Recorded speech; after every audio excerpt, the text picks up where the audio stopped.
আসসালামু আলাইকুম রহমতুল্লাহ। প্রিয় শিক্ষার্থীবৃন্দ, আশা করি সবাই আল্লাহর রহমতে ভালো আছো। আজকে আমরা যে টপিকটি নিয়ে আলোচনা করব সেটি বেসিক একটি বিষয়, খুবই গুরুত্বপূর্ণ একটি বিষয়। সেটি হচ্ছে অর্থভেদে সেন্টেন্স 5 প্রকার। আমরা জানি সেন্টেন্স কাকে বলে। সেন্টেন্স হচ্ছে কতগুলো ওয়ার্ড বা শব্দ পাশাপাশি বসে বক্তার মনের ভাব সম্পূর্ণরূপে প্রকাশ করলে তাকে সেন্টেন্স বলে। সেন্টেন্স আমরা জানি অর্থভেদে 5 প্রকার এবং গঠনভেদে 3 প্রকার। তো আজকে আমরা অর্থভেদে যে 5 প্রকার রয়েছে এই 5 প্রকার নিয়ে কথা বলবো ইনশাআল্লাহ। আমরা যত ধরনের ইংরেজি বাক্য দেখি, পৃথিবীতে যত ধরনের ইংরেজি বাক্য আছে, অর্থভেদে এই বাক্যগুলো এই 5 প্রকারের ভিতরেই পড়বে। এই 5 প্রকারের বাইরে যাওয়ার সুযোগ নেই।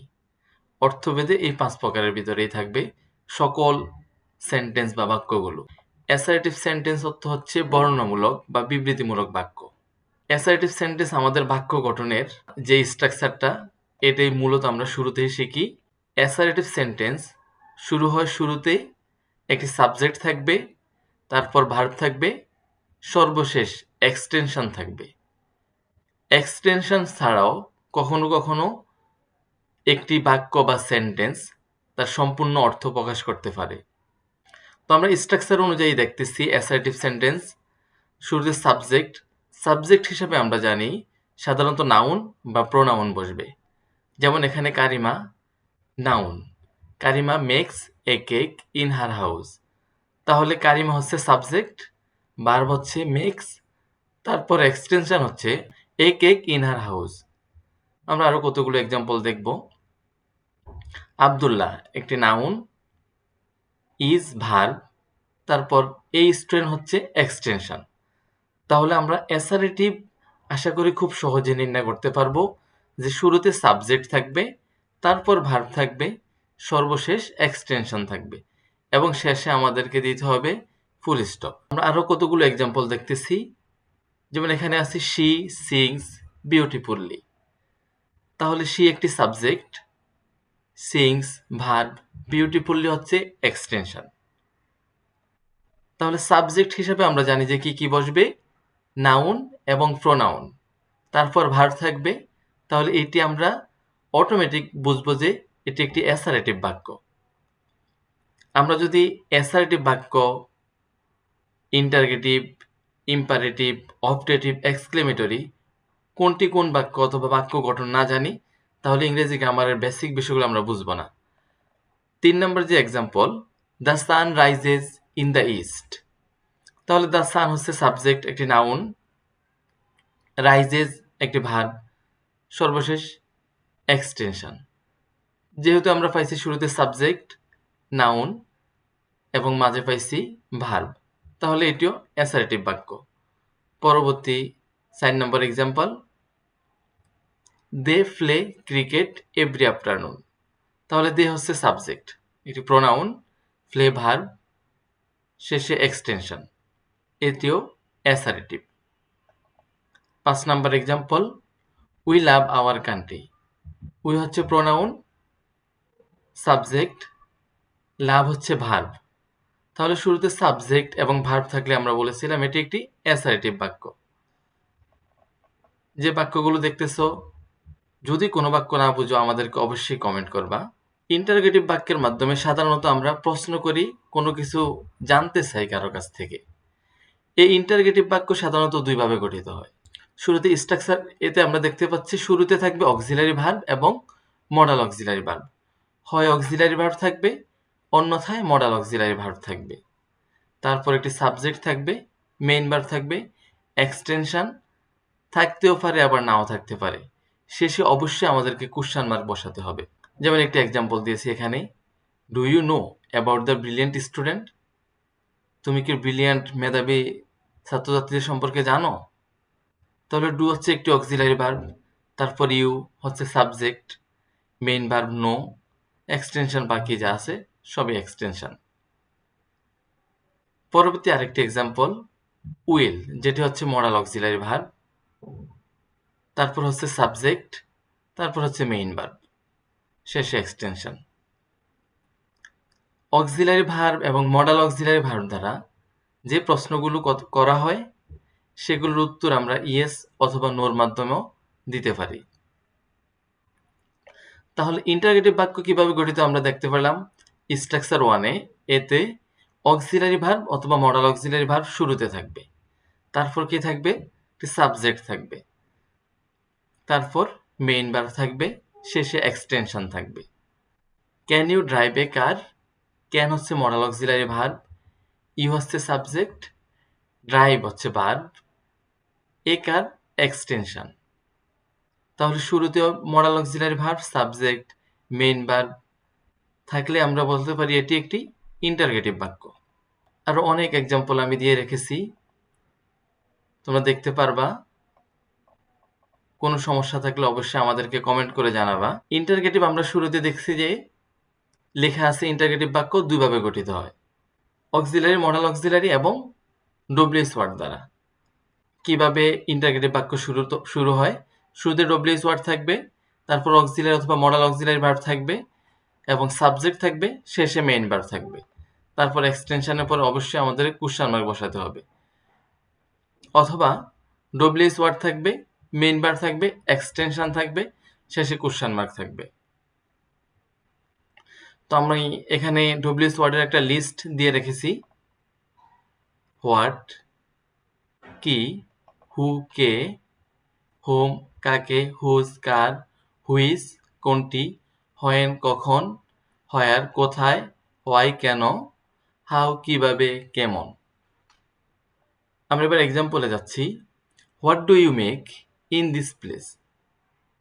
তো আমরা বলছিলাম শুরুতে ডব্লিউএস ওয়ার্ড থাকবে হোয়াট, তারপর অক্সিলারি ভার্ব ডু, তারপর সাবজেক্ট এবং মেইন ভার্ব, শেষে এক্সটেনশন। আরেকটি example, where, WH word, auxiliary verb, subject, main verb, extension. এরকম অনেক এক্সাম্পল এখানে দেওয়া আছে। When, WH word, modal auxiliary verb, subject, main verb, extension. Interrogative বাক্য গঠন করতে এটা জানতে পারা আমাদের জন্য খুবই জরুরি। আমরা পরবর্তীতে যাচ্ছি ইম্পারেটিভ। ইম্পারেটিভ বা অনুজ্ঞাসূচক বাক্য। এই ধরনের বাক্যে সাধারণত আদেশ, উপদেশ, অনুরোধ, নিষেধ ইত্যাদি বোঝানো হয়। ইম্পারেটিভ বাক্য কিভাবে গঠিত হয়, শুরুতে মেইন ভার্ব থাকবে প্লাস এক্সটেনশন থাকবে, শেষে আমাদেরকে ফুল স্টপ দিতে হবে। যেমন একটি এক্সাম্পল দিয়েছি এখানে, রাইট মেইন ভার্ব, তারপর যা আছে পুরোটাই extension, write an article about our country. আমরা পরবর্তী আরো দেখলাম, do not run in the sun. Do not একটি ভার্ব, তারপর রয়েছে রান মেইন ভার্ব। এখানে নিষেধ করতে সাধারণত শুরুতে নট হবে না, নটের সাথে অবশ্যই একটি ভার্ব বসবে, তাহলে এখানে হচ্ছে ডু নট, তারপর হচ্ছে মেইন ভার্ব, শেষে হচ্ছে এক্সটেনশন। তারপর অবে ইউর টিচার্স অ্যান্ড প্যারেন্টস। শুরুতে আমরা দেখলাম মেইন ভার্ব রয়েছে এবং শেষে আছে এক্সটেনশন। তো বাক্যগুলো আমরা একটু স্ট্রাকচারগুলো দেখে নিচ্ছি, কিভাবে ইম্পারেটিভ বাক্য গঠিত হয়, গঠন করা হয়। শুরুতেই মেইন ভার্ব বা মূল ভার্বের বেস ফর্ম, তারপর অবজেক্ট বা এক্সটেনশন আমরা বলি। যেমন ওপেন দ্য ডোর, মূল ভার্ব দিয়ে বাক্য শুরু হয়েছে। রিড দ্য বুক, মূল ভার্ব দিয়ে বাক্য শুরু হয়েছে। কখনো কখনো শুরুতে প্লিজ, কাইন্ডলি থাকবে, তারপর মেইন ভার্ব থাকবে।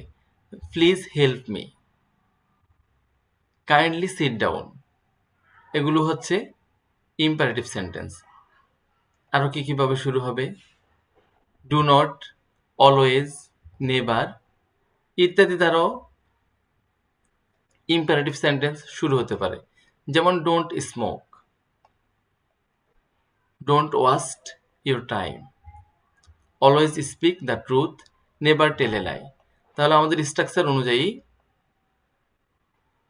ডু নট বা ডোন্ট, অলওয়েজ, নেভার, তারপর ভার্বের বেস ফর্ম বসবে, শেষে এক্সটেনশন বসবে, কখনো বসতেও পারে, কখনো নাও বসতে পারে। যেমন এখানে ডোন্ট স্মোক, ধূমপান করো না। তাহলে ডোন্ট রয়েছে শুরুতে এবং তারপর ভার্বের বেস ফর্ম। তারপর এখানে দেখতে পাচ্ছি অলওয়েজ স্পিক দ্য ট্রুথ, শুরুতে অলওয়েজ রয়েছে আমাদের স্ট্রাকচার অনুযায়ী। তারপর main verb waste, extension your time. কতগুলো এক্সাম্পল এখানে দেওয়া রয়েছে, তোমরা দেখে নিবা। সর্বশেষ যেটি দেখাচ্ছি, লেটাস অথবা লেটস দ্বারাও ইম্পারেটিভ বাক্য শুরু হয়। তারপর থাকবে ভার্বের বেস ফর্ম, যেমন লেটস স্টাডি ইংলিশ, তো লেটাস প্রে টু আল্লাহ। কতগুলো এক্সাম্পল এখানে দেওয়া রয়েছে, তোমরা অবশ্যই দেখবা।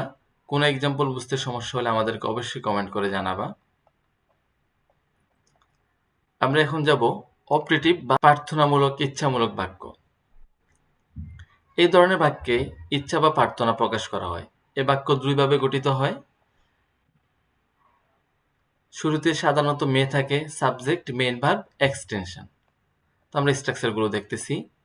মে সাবজেক্ট, ভার্বের বেস ফর্ম বা মূল ফর্ম, যেমন শুরুতে মে থাকবে, তারপর সাবজেক্ট, তারপর মূল ভার্ব, এক্সটেনশন থাকবে। May Allah bless you. তারপর আরেকটি example, may you prosper in life. May you subject, prosper ভার্বের বেস ফর্ম, তারপর শেষে এক্সটেনশন রয়েছে। অথবা আমরা অন্যভাবে গঠন করতে পারি, wish plus object, wish you all the best. অথবা লিখতে পারি wish you success in your examination. তাহলে আমাদের শুরুতে উইশ থাকবে এবং শেষে এক্সটেনশন বসাতে পারি। থার্ডলি আমরা বসাতে পারি লং লিভ এবং সাবজেক্ট, যেমন লং লিভ বাংলাদেশ। এটি একটি অপারেটিভ বাক্য, লং লিভ আওয়ার মাদারল্যান্ড। অথবা আমরা বলতে পারি long live our prime minister. কতগুলো এক্সাম্পল আরো দিয়ে রেখেছি এখানে তোমাদের সহায়ক হিসেবে। এবার সর্বশেষ আমরা যেই সেন্টেন্স সম্পর্কে জানবো সেটা হচ্ছে এক্সক্লেমেটরি সেন্টেন্স বা বিস্ময়সূচক বাক্য। এই ধরনের বাক্যে সাধারণত আনন্দ, দুঃখ বা বিস্ময় প্রকাশ করা হয়। স্ট্রাকচার হচ্ছে শুরুতে ইন্টারজেকশন বা হুররা, এলাস এই জাতীয় শব্দগুলো থাকবে। তারপর একটি অ্যাসার্টিভ সেন্টেন্স থাকবে। হুররা, এলাস, উহ এই শব্দগুলোর পরে অবশ্যই এক্সক্লেমেশন মার্ক বসাতে হবে। তারপর একটি অ্যাসার্টিভ বাক্য আমরা বসাবো, হুররা উই আর ভিক্টোরিয়াস। তারপর হুররা বসাইলাম, তারপর এক্সক্লেমেশন মার্ক, শেষে অ্যাসার্টিভ সেন্টেন্স। দ্বিতীয় এক্সাম্পলে এলাস, তারপর হচ্ছে এক্সক্লেমেশন মার্ক, তারপর একটি অ্যাসার্টিভ বাক্য। কখন আমরা হুররা বসাবো, কখন এলাস বসাবো? সাধারণত আমাদের হাসি, আনন্দ, উল্লাস এসব ক্ষেত্রে অ্যাসার্টিভ বাক্য যদি এসব কিছু বোঝায় তখন আমরা শুরুতে হুররা বসাবো। আর অ্যাসার্টিভ বাক্যটি যদি দুঃখ, কষ্ট এসব বোঝায় তাহলে আমরা শুরুতে এলাস বসাবো। আরো একটি গুরুত্বপূর্ণ বাক্যের গঠন, এক্সক্লেমেটরি বাক্য আর যেভাবে গঠিত হয় এই বাক্যটি সবচেয়ে গুরুত্বপূর্ণ। শুরুতে হোয়াট অথবা হাউ থাকে। যদি শুরুতে হোয়াট থাকে তার সাথে অবশ্যই আমাদের মাথায় রাখতে হবে এ অথবা এন থাকবে। তারপর একটি অ্যাডজেক্টিভ ও নাউন থাকবে, তারপর সাবজেক্ট এবং ভার্ব। তাহলে হোয়াট এবং হাউ দ্বারা যখন এক্সক্লেমেটরি বাক্য শুরু হবে তখন তার সাবজেক্ট এবং ভার্বটি অবশ্যই বাক্যের শেষে থাকবে। যেমন এখানে আমরা এক্সাম্পল দিয়েছি, what a beautiful flower it is. তাহলে শুরুতে বলছি হোয়াট থাকবে, তারপর এখানে এ হবে অথবা এন হবে। এ হবে নাকি এন হবে তার পরবর্তী শব্দের উপরে ডিপেন্ড করবে। যেমন এখানে রয়েছে বিউটিফুল, এটা একটি কনসোনেন্ট, এই জন্য তার পূর্বে এ বসছে। যদি এখানে বাউল হইতো তাহলে এখানে এন বসতো। এটা একটি আর্টিকেলের নিয়ম রয়েছে। এবং এখানে রয়েছে একটি নাউন, তারপরে সর্বশেষ সাবজেক্ট এবং ভার্ব। আরেকটা example, what an honest man he is. তাহলে হোয়াট দেখতে পেয়েছি আমরা এখানে, তারপর এ অথবা অ্যান বসবে, অ্যাডজেক্টিভ, তারপর নাউন বসবে, সর্বশেষ সাবজেক্ট এবং ভার্ব। আমরা যদি হাউ দিয়ে বাক্য করি তাহলে শুরুতে হাউ থাকবে, তারপর হাউ এর পরে কখনো এ অথবা অ্যান সাধারণত বসাই না, আমরা বসানো দরকার হয় না। হাউ এর পরে অ্যাডজেক্টিভ অথবা অ্যাডভার্ব বসাবো, তারপর সাবজেক্ট এবং ভার্ব। সাবজেক্ট এবং ভার্বের পর অবশ্যই আমাদেরকে এক্সক্লেমেশন মার্ক বসাতে হবে। How lovely the baby is. How lovely, এখানে কিন্তু লাভলি আমরা জানি যে অ্যালয় থাকলে অ্যাডভার্ব, কিন্তু এখানে অ্যাডভার্ব না, এখানে লাভলি হচ্ছে অ্যাডজেক্টিভ। তাহলে how lovely the baby is. How, তারপরে একটি অ্যাডজেক্টিভ বসছে, সর্বশেষ সাবজেক্ট এবং ভার্ব বসছে। আরেকটি, হাউ কুইকলি হি রানস। তাহলে শুরুতে আমরা হাউ বসালাম, তারপর একটি অ্যাডভার্ব এবং শেষে সাবজেক্ট এবং ভার্ব। সর্বশেষ আমাদেরকে অবশ্যই এক্সক্লেমেশন মার্ক বসাতে হবে। আমরা আরো কতগুলো এক্সাম্পল তোমাদের জন্য দিয়ে রেখেছি যেন তোমাদের বোঝার ক্ষেত্রে সহজ হয়। তারপরও কোনো সমস্যা যদি তোমরা পাও তাহলে অবশ্যই আমাদের কমেন্ট বক্সে নক করবা, আমরা সমাধান করার চেষ্টা করবো ইনশাল্লাহ। ভিডিওটি শেষ পর্যন্ত দেখার জন্য সবাইকে অনেক অনেক ধন্যবাদ। আসসালামু আলাইকুম ওয়া রাহমাতুল্লাহ।